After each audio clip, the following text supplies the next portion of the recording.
Madam Vice President, you just laid out your economic vision for the future. Yeah. But still, there are lots of Americans who don't see themselves in your plans. For those who say these policies aren't for me, what do you say to them? Well, if it's somebody that's not middle class and this is like the upper echelon, fuck them. If you are hardworking, if you have the dreams and the ambitions and the aspirations of what I believe you do, you're in my plan. You know, I have to tell you, I really love and am so energized by what I know to be the spirit and character of the American people. We have ambition. We have aspirations. We have dreams. We can see what's possible. We have an incredible work ethic. But not everyone has the access to the opportunities that allow them to achieve those things. But we don't lack for those things. But not everyone, you know, gets handed stuff on a silver platter. And so my vision for the economy, I call it an opportunity economy, is about making sure that all Americans, wherever they start, wherever they are, have the ability to actually achieve those dreams and those ambitions, which include, for middle-class families, just being able to know that their hard work allows them to get ahead. Well, it's not just getting ahead. Like, for every... It would be nice if the middle class was even able to have the mentality that these other people do, where it's like the hoarding the tax or hoarding their wealth or whatever. Like, it'd be just nice if we could just, because like what they call hoarding wealth, we call that a savings account for, you know, for things that might blow up later. And then we need to go access that. We don't have the whole like, access capital that all of these assholes do. And on top of it, a lot of their industries are overvaluated, so they're getting paid way more than they actually should. Like, does it make sense that some fucking venture capitalist is making more than a construction worker? How does that work? Right? I think we can't and we shouldn't aspire to have an economy. They're adding nothing. I'm sorry. I'm going to go on this one because they're adding nothing. Meanwhile, these construction workers, they continue to build our country, but they're the ones that fucking get put on, like, they call it low-skilled labor. What? It just allows people to get by. People want to do more than just get by. They want to get ahead. And I come from the middle class. Okay. Well, yeah, we get it. Look, my mother raised my sister and me. She worked hard. She saved up. By the time I was a teenager, she was able to buy our first home. And, you know, home ownership for too many people in our country now is elusive. You know, gone is the day of every.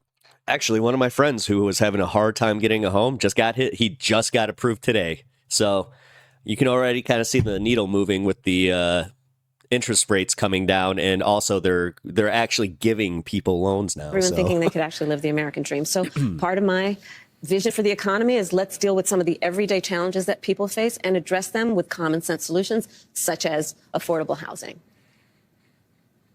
Over the last 4 years, there have been tremendous economic wins, and you've just laid out a big plan. But still, polling shows that most likely voters still think Donald Trump is better to handle the economy. Why do you think that is? Well, here's what I know in terms of the facts.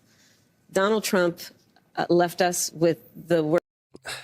Listen, okay, she asked you a very pointed question that honestly, it'd be very refreshing for you to just be like, you know, it's kind of been slanted towards Donald Trump. You know, like you can't even say the mainstream media anymore, though. It's worst economy since the like what she's supposed. You know what? I take that back. What is she supposed to say? Like, your reporting's been very like she's supposed to Donald Trump. Like, you've been spreading lies. You haven't been giving me time. Depression. When you look at, for example, the employment numbers, it was during COVID, and employment was so high because we shut down the government. We shut down the country. Even before the pandemic, he lost manufacturing jobs by most people's estimates, at least 200,000.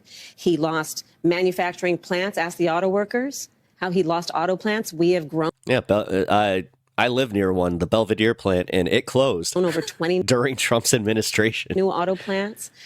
He has an agenda. Let's just deal with right now going forward, not to mention what happened in the past. He has an agenda that would include making it more difficult for workers to earn overtime, an agenda that would include cutting off access to small business loans for small businesses, an agenda that includes tariffs to the point that the average working person will spend 20% more on everyday. They're averaging that's about $4,000 a year to the average American. Necessities, and an estimated $4,000 more a year on those everyday necessities, to the point that top economists in our country, from Nobel laureates to people at Moody's and Goldman Sachs, have compared my plan with his and said my plan would grow the economy. Yeah, I did see the Goldman Sachs report. I was kind of like, huh, that's interesting.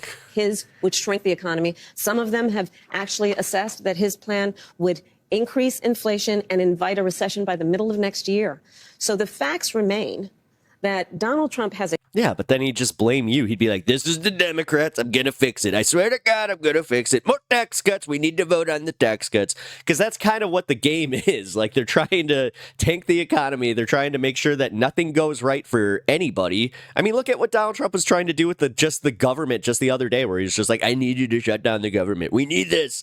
a history of taking care of very rich people. I'm not buying the narrative that we're neck and neck. Like, every aggregate poll is showing that she's up by 3 to 4 points. There's only like 1 or 2, and one of us is Rasmussen. I'm sorry, I don't trust that fucking poll as much as, like, I don't understand why that one even gets brought up anymore, where it's just like, it should be marked with a C next to it, where it's just like, this is a conservative poll, period. People.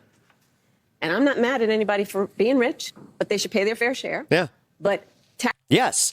And every middle class, anybody making, especially like near what I'm making or my household is making, we are fine with this idea of just like, okay, if I were to make, the $1 million plus, yeah, you know what?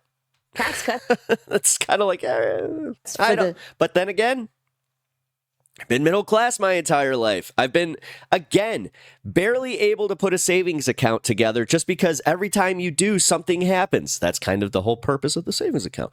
But when these guys are hoarding fucking wealth, I'm kind of getting tired of getting gaslit into thinking, well, maybe we're asking for too much.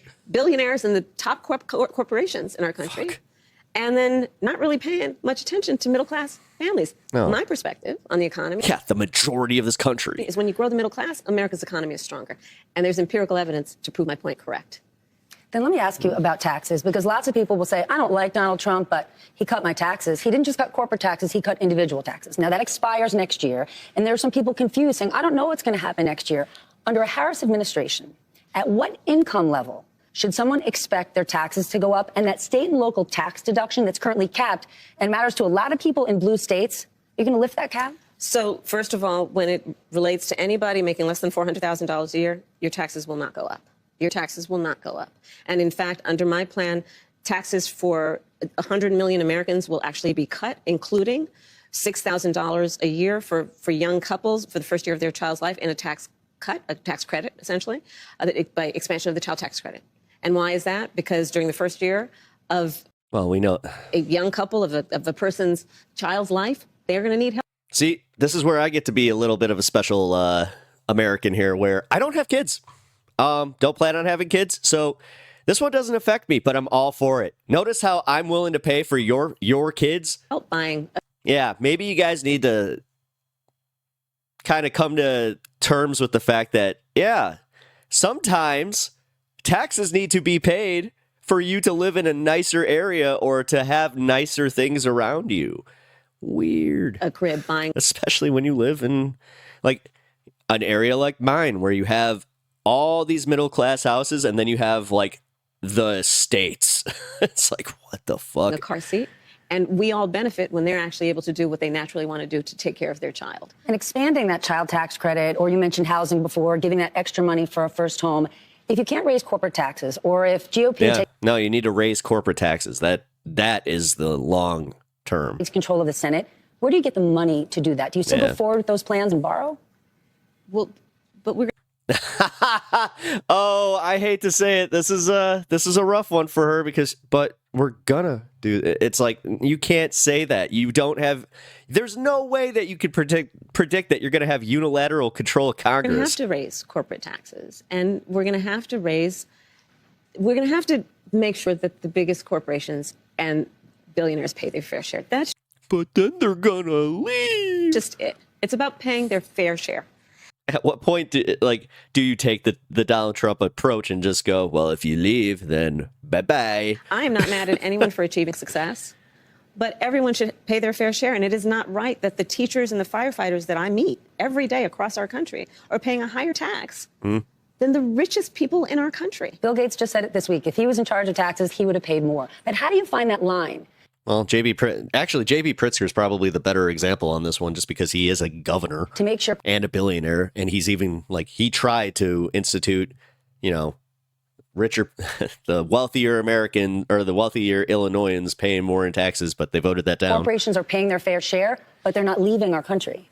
Well, listen, I work with a lot of CEOs. I have spent a lot of time with CEOs, and I'm going to tell you that the business leaders who are actually part of the engine of America's economy agree that people should pay their fair share. They also agree. No, I mean, if they're giving you lip service just to make you hear what you want to hear, but come on, their actions have spoken way louder. That when we look at a plan such as mine, that is about investing in the middle class, investing in new industries, investing in bringing down costs, invest in entrepreneurs like small businesses, that the overall economy is stronger and everyone benefits. Part of my plan for the economy is investing in new industries in a way that we have active partnership.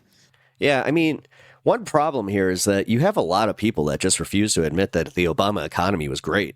Like, With the private sector. especially after the 2008 crisis, where it's kind of weird how Republicans don't ever see ground on that one.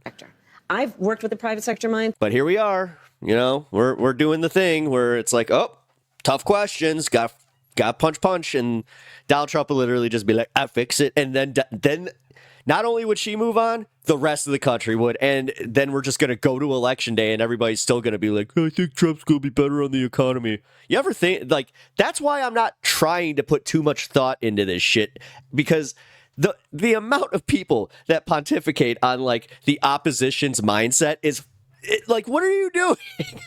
You don't engage with them, so you're not trying to actually understand. You want to assume that their mindset's one way, so you could just be like, well, they're wrong, they're fascists. Career. Even as vice president, working with some of the biggest banks and biggest tech companies to increase by billions of dollars the money going into community banks to increase access to capital for small businesses. Why do those biggest corporations and CEOs do that? Because they know those kinds of investments, like in our small businesses, in startups, and entrepreneurs, actually strengthens America's economy overall, and everyone benefits. So this is not about bilking anybody, but it is certainly about saying, let's make sure that we create opportunities. We're the ones being bilked. This is one of the more simple things in politics, where it's just stop charging the middle class more than the wealthiest 1%.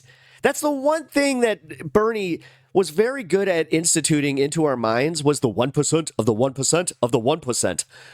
That's still true. For everyone to grow wealth. I believe that it is not sufficient, and it should not be our goal to just make sure everyone is working. That should be the baseline. That should be a given. And let's create an economy where people have the ability to buy a home, to start a business, to take a nice vacation from time to time, right? For people who want to buy a home. Well, required more pay time off, do the whole French thing. Because that's where a lot of this comes from, is when other people start looking into other countries and what they have and immediately go, we don't have that? Why does France have that? Why are we the only ones that don't have socialized medicine? And then we get gaslit, where it's just the lines, guys. We have the best health care.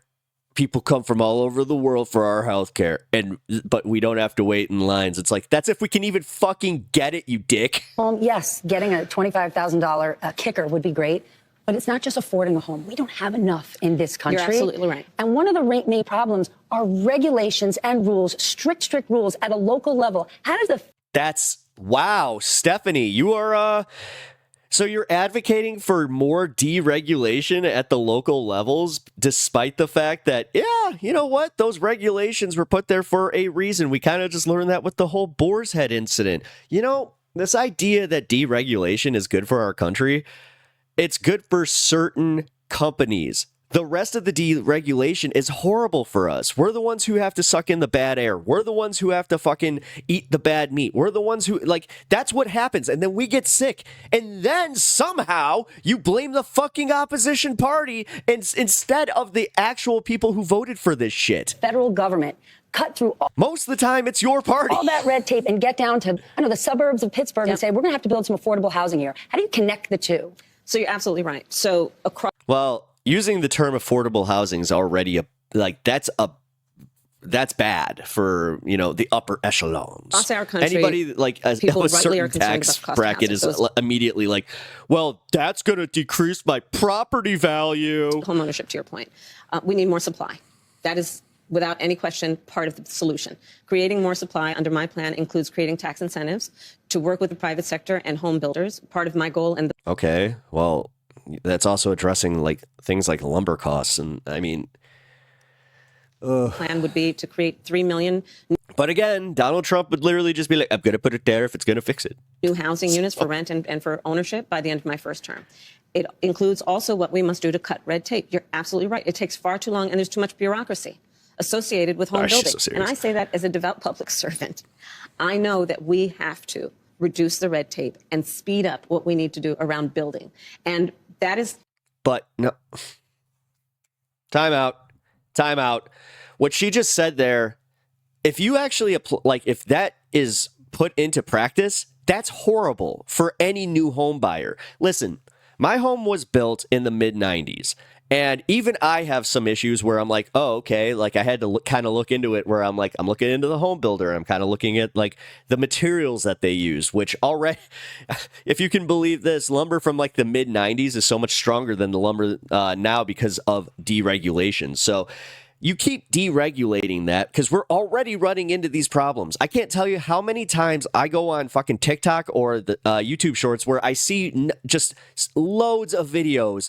And again, this is the algorithm because, yeah, I am interested in these things, where it's home inspectors just like, well, here's another one, and it's always these new homes. It's always new homes. It very, very rarely is it an old house. I can't tell you how many times I've seen the cut corners with decks, with foundation materials, with like the fact that they don't even put like support beams in the right places. Like it's insane. And now you're telling it's like, well, we need to cut the red tape to make sure that those regulations are gone so we can build houses quicker. All it's going to take is one good gust of wind and then they're fucked. Like, what are you talking about? That's madness.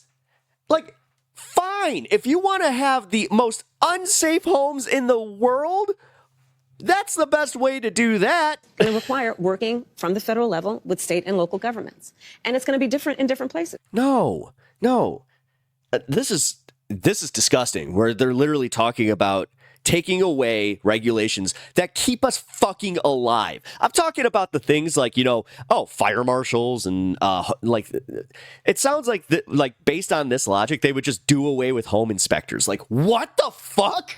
Depending on the needs of that community, the needs of that local government, that municipality, but working in consultation and coordination and also around incentives that we can create. For example, some of the work is going to be through what we do in terms of giving benefits and assistance to state and local governments around transit dollars and looking holistically at the connection between that and housing. I mean, that seems great in practice. And, you know, I'm sure Pete Buttigieg had something to do with this, but. And looking holistically at the incentives we in the federal government can create for local and state governments to actually engage in planning in a holistic manner that includes prioritizing affordable. What's your holistic manner? What? So you're going based on vibes and feels and hoping that people are good, like they're good, honest people, that we'll make sure that they're honest contractors. What? Affordable housing for working people. Then let me ask you a business that matters a lot to this town. And also, oh my God, there are affordable houses. The thing is, these people jacked the rates so fucking high, and it's not even the Fed. I'm talking about people who own the houses. So they took advantage of the higher interest rates, and they took advantage of the fact that it's like, yeah, you know what? We can raise our home prices. Yeah. U.S. Steel. Yes. Right? When you think Pennsylvania, when you think Pittsburgh, you got the Liberty Bell in Philly, and you got U.S. Steel in Pittsburgh. That's right. A Japanese company wants to buy them. Mm-hmm. You are opposed to this idea. Many people are. But if the deal doesn't go through, they have said people could lose jobs, they could close mills, they could leave the state of Pennsylvania. I mean, that is like moving the Liberty Bell to Newark. So which is more important? It's most important that we maintain America's ability to have American manufacturing of steel by American workers for a number. But she just kind of laid it out that that the sale not going through means that they're going to move the plant. Of reasons, which includes, again, back to the point of growing our economy and how I think about the economy overall, investing in new industries. There is not a new industry that I can imagine that is not going to require steel as a manufacturing of steel as a fundamental part of what it accomplishes. And having American workers in an American company.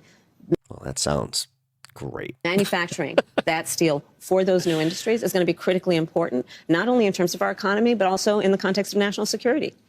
Most people now realize if we didn't before the pandemic and the strain on supply chains and an over-reliance on foreign manufacturing, that we have to be intentional about U.S.-based manufacturing. Well, yeah, especially, I mean, if Trump does go through with those tariffs, like, yeah, then... And of the I'm kind of sick of the fact that there are people that honestly think that's a good idea. That we have to prioritize, steel is one of them. And that's always going to be my priority. Fine. Steelworkers matter in this country. Unions matter. Yes. In 2016, Donald Trump connected with unions. He saw them. There was an emotional connection. But what he didn't... Yeah, that's all he has is fucking vibes. I swear to God. It's the same thing when you actually break down the numbers of the economy. It's never good when a fucking Republican leaves. And then the deficit. Holy shit. I can't believe there's still politicians in the Democratic Party that still listen to that shit, where they don't just turn their head and go, because they keep increasing the fucking deficit. And then the second that a Democrat's in the fucking office, that's all they focus on. You guys remember Dr. Oz and his campaign during 2022? Probably not, because you don't pay attention to the fucking midterms. do is deliver policy. In the last 4 years, we have seen huge wins in this country for unions, but not all unions have gotten behind you. I want to understand, when the Teamsters decided... Well, the Teamsters have also not gotten behind Donald Trump. That's also something that's being underreported. And for some reason, CNN is reporting it like not voting for Kamala Harris or not endorsing Kamala Harris is an endorsement for Trump, which, I'm sorry, from the Teamsters, no, that's not... Not to endorse you. What was their reasoning? What are they looking for? Well, let me go back to our just previous conversation. I'm very proud to have the endorsement of the steelworkers and almost every other major union in America, because I was like, I mean, I want to call that a decent pivot, but even Stephanie is kind of like, that wasn't the question. Stand by workers, and I stand by the importance of being able to join a union and to understand the benefit and the value of unions. And yes, she asked you about the Teamsters, though. This is the shit that's pissing off your average American, and these are the things that, honestly, we would like some real answers on. You know, this is where they give Donald Trump the benefit of the doubt for being Donald Trump, because at least he is authentic. Yeah, she needs to start, I don't know, stop being so like corporate politician and honestly answer a fucking question. That would be nice. And I understand the importance of investing in new industries and working actively with the private sector to grow our economy. But I'm asking because there's this idea we want something more from her. What is it? Well, here's the thing, that back to your point about previous election cycles. No, it's not about no, she asked you about the fucking Teamsters. Can you just answer the fucking question? Getting a little tired of this. Donald Trump made a whole lot of promises that he did not meet, and one would argue broke. Look at Lordstown. He said he was going to... Don't sell your homes. Yeah, don't sell your homes. And what happened? It shut down. Outsourcing under Donald Trump. The Carrier factory in Wisconsin. Policies that are about putting, tens to hundreds of % tariffs. John Deere. Yes. Yes. So part of the challenge, and I... It was kind of funny. So I was driving through an area where there's a John Deere store, believe it or not, where they actually have like a dealership. That dealership specifically used to fly Trump, like a Trump flag and Trump signs, all gone. Don't disagree that it's a challenge. Got to earn the vote of everybody. It's kind of weird when the leopards come to eat your face. Is reminding people of fact, regardless of what somebody says in a small rally somewhere. And I think that's really important. And that's part of what I'm doing in this campaign, is to remind people. Great. Now answer the question about the Teamsters. Just like here in Pittsburgh, of the reality of who has stood with union labor, who stands for American manufacturing, who stands for American jobs. Can I ask you about tariffs? Because you just mentioned it. It's not just with one company. Donald Trump's sort of big idea is this broad-based tariffs across the board. Yeah. You and many others have said that would be not only disastrous. No, that's devastating for the economy. And the funniest part is, this is coming from me. I'm not a math guy, guys. Like, not sure if you've noticed, but I really, I kind of understand these things where it's just like, oh, well, okay, so you start charging this company, or you start charging the country a tariff. The company from that country then has to eat the cost of that. And if we still need those goods because we're not manufacturing it in America, then we're paying the extra cost. Whoa! Oh my God! Weird how that works, and it's not even that complicated. But it would be a direct tax on the American consumer. It would be a sales tax on the American people. That the independent economists have already measured this by the sales tax of doing a 20% tariffs on all imports that he has described would be a 20% sales tax, in essence, on basic necessities for the average American worker, average American family, totaling almost $4,000 a year. That is no small matter. Here in Pittsburgh, when I'm talking to a group of folks. Yeah, and that was a bipartisan commission that did that. So it was one of those things where the report came out and a lot of right wingers were just like, oh, it's a liberal think tank. And then it came out. It's like, no, technically it's a panel of 5 conservatives, 5 liberals who are all economists, and they all agree. They're like, yeah, numbers be numbers, and numbers ain't lying. Who work here, who live here.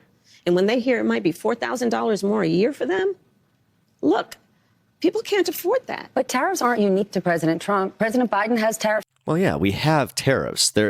Again, we're not going to unilaterally get rid of the tariffs. It's about adding tariffs. It's about expanding the ones that are already there that would hurt us even further, specifically on goods that we're not producing in America. Like, I know that this is like not the sexy thing to talk about because it's not like the big thing in your lives. Like, you know, when they talk about the auto workers, or because cars, you know, and homes, like homes and cars, 2 big things. But they don't talk about things like toothpaste. They don't talk about things like toilet paper. They don't talk about things that we do not manufacture in this fucking country. So we're going to take a hit on that shit. In place, he's actually looking to potentially implement more. Where do you come out on? Is there a good tariff, a bad tariff? Well, part of it is you don't just throw around the idea of just tariffs across the board, and that's part of the problem with Donald Trump. Frankly, I'm going to, and I say this in all sincerity, he's just not very serious about how he thinks about some of these issues. Finally, look at you actually saying something that like didn't come from your fucking campaign team. And this is, you know what?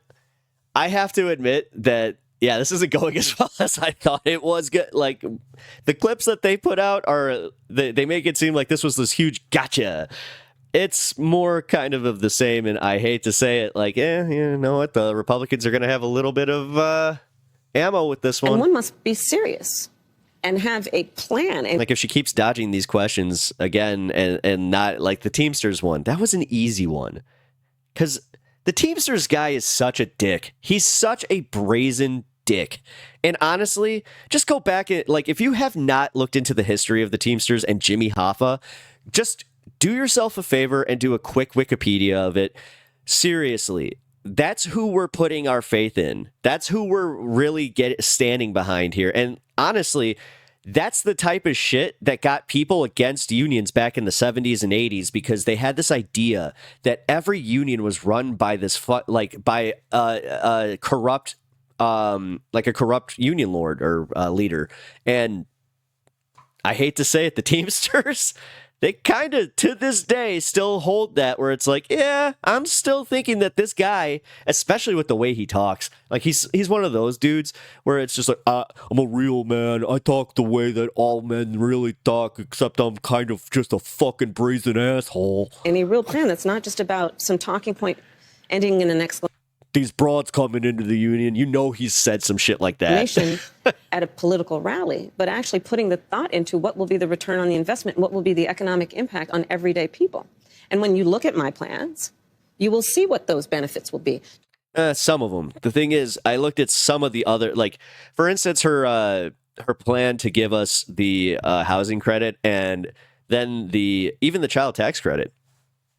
It did increase taxes. So I'm like, listen, and I'm not going to even bring up the deficit, because honestly, I at this point, I am one of those guys, like, who the fuck gives a shit? Once it reached over $1 trillion, like, what? Me taking a little hit on my taxes is really going to, ding that deficit and bring it back down or whatever the fuck.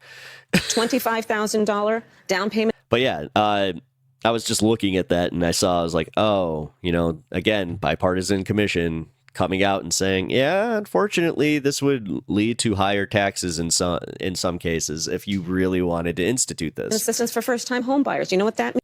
Or, we limit the military budget. Then you're creating the ability of that working person to build intergenerational wealth.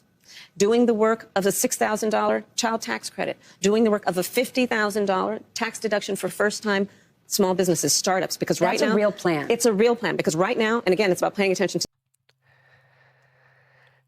I hate to say it, the way that she just looked right there, here, when she says that's a real plan, look at her eyes. It's a real plan, because right now, and again, it's about paying attention to the detail and being... Yeah, that shift to the... It's like, that's your plan?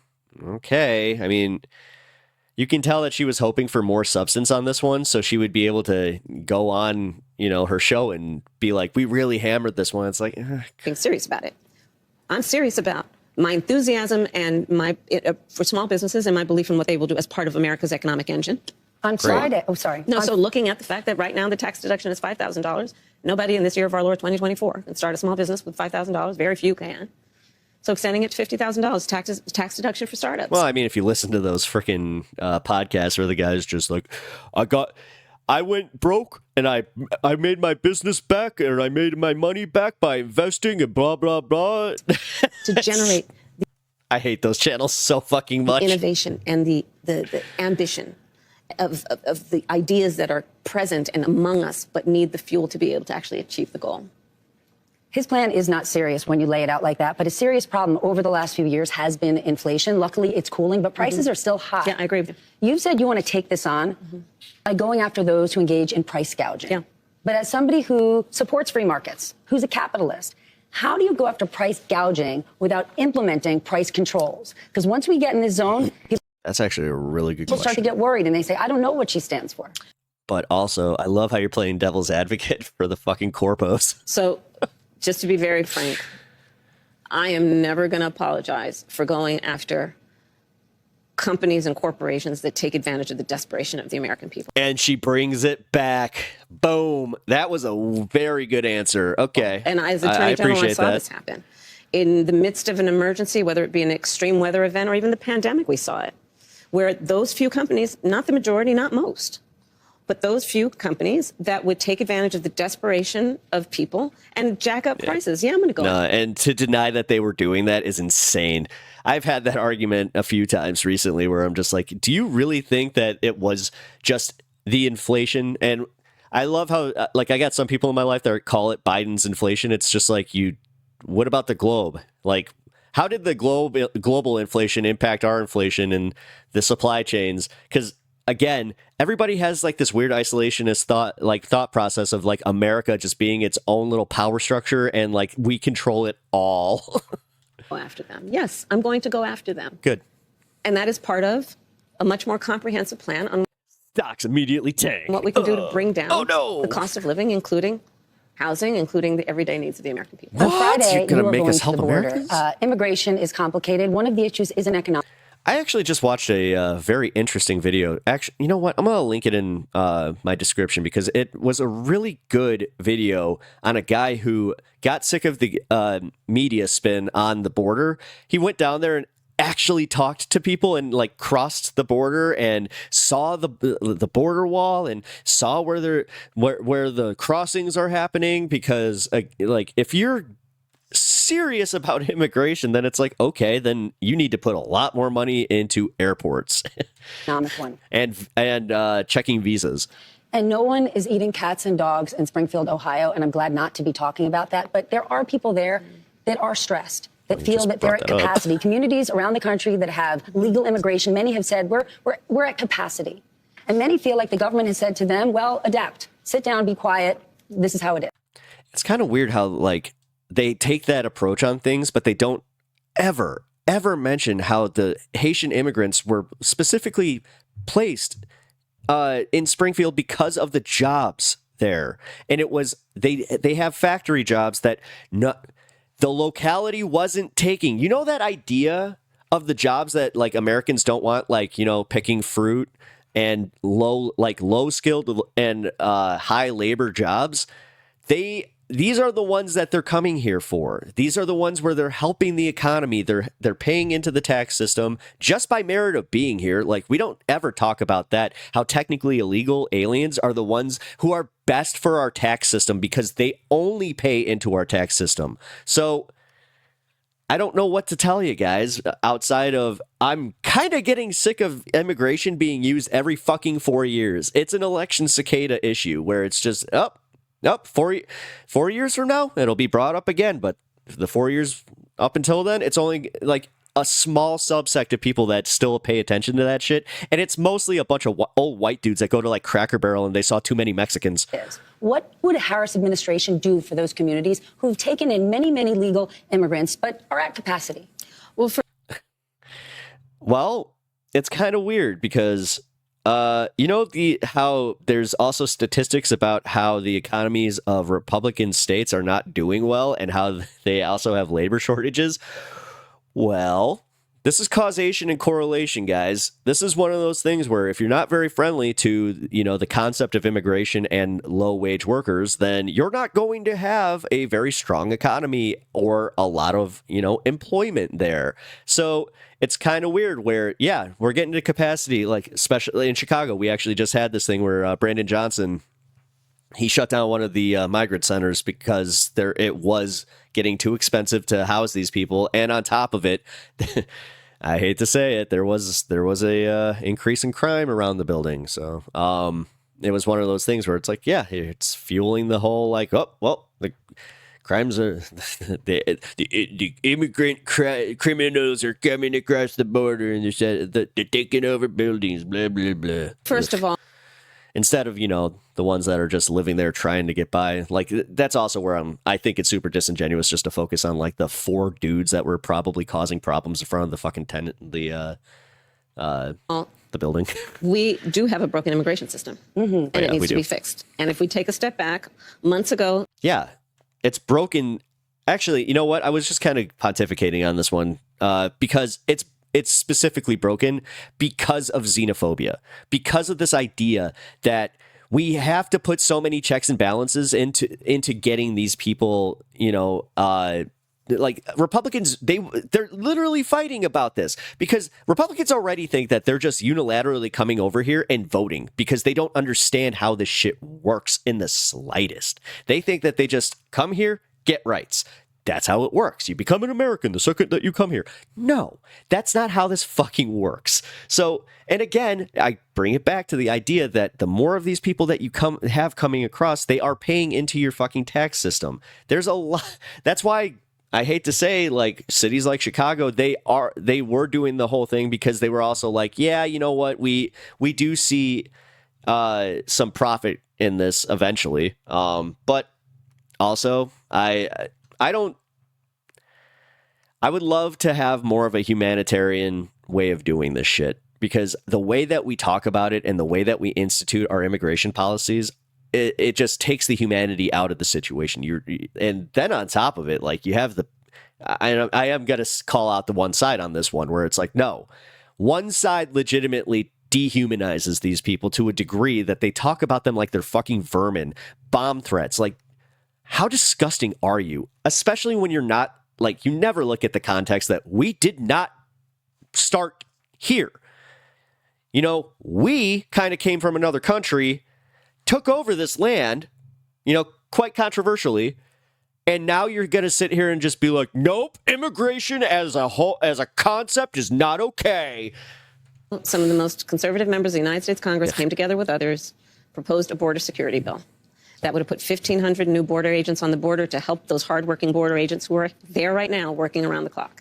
Would have put more money into stemming the flow of fentanyl, which is killing Americans around our country and devastating communities. Would have put more resources into our ability to prosecute transnational criminal organizations, which in my career I've prosecuted.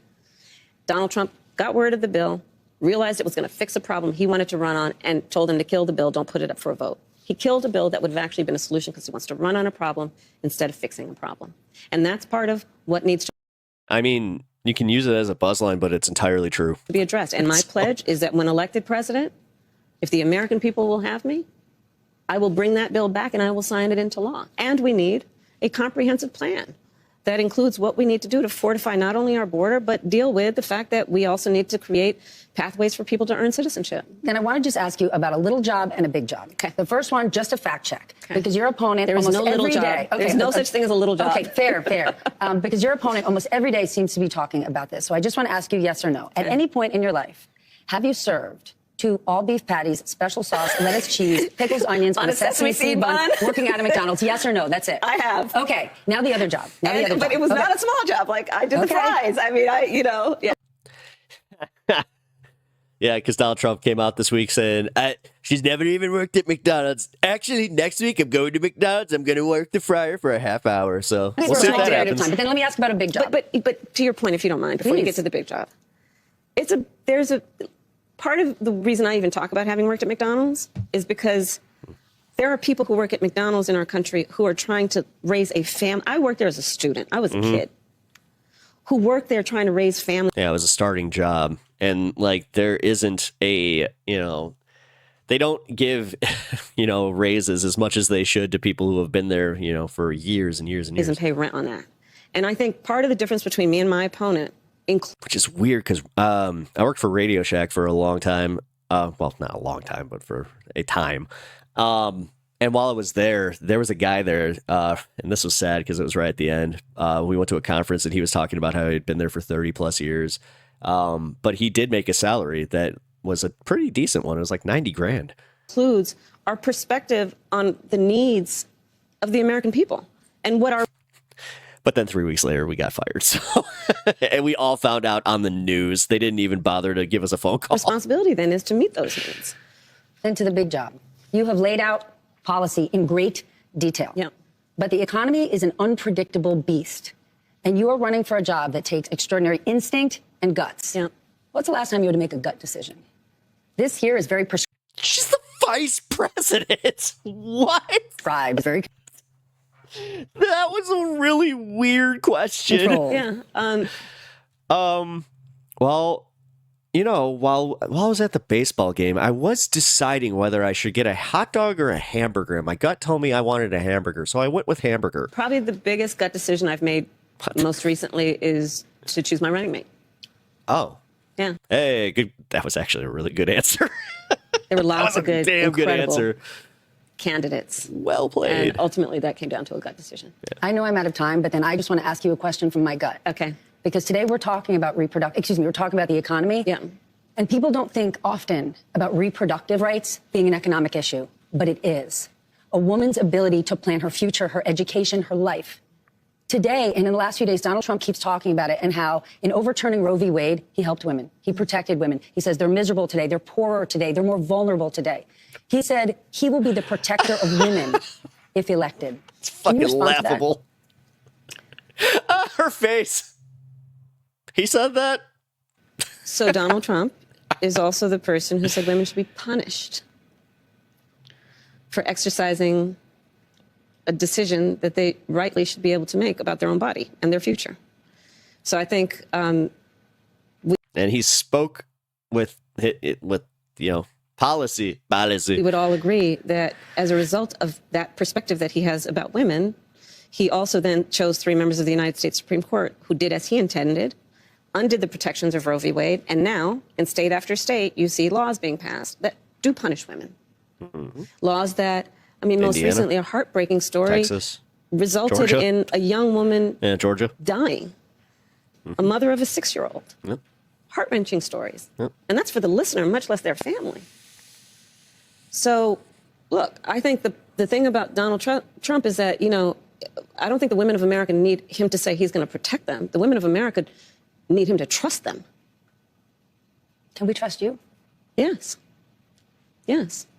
I am not perfect, but I will tell you, I'm always going to put the needs of the people first. Madam Vice President, thank you for your time today. Thank you. Well stated. That was actually really good. It was a very nice ending there. I'm actually a little surprised that people like MSNBC are harping so much on the economic questions because, again, with the Fed cooling, like inflation, like they're not bringing this up in the slightest, but inflation is only 0.2 percentage points above where it was in 2019. That's crazy that we got to the end of a 4-year presidency and somehow cooled inflation almost back to the level that it was pre-pandemic.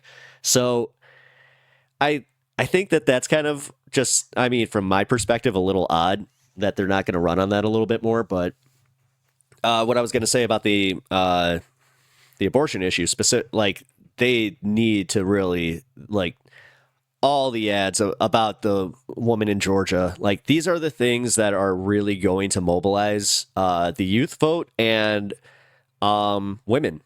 So the one thing that she needs to I don't know how she wins, the male vote back, because that one I have been looking at a little bit more, and it just seems more and more like, middle class white dudes are just going, nah. And I don't know. Anecdotally, I've been seeing a lot of people just like, I'm going Green Party. It's like, cool. Get that. Was it half of a percent or whatever? So you're making it known. As long as you guys feel good at the end of the day, that's all that really matters, right? But yeah, no, I thought that was a pretty decent interview. Outside of the fact that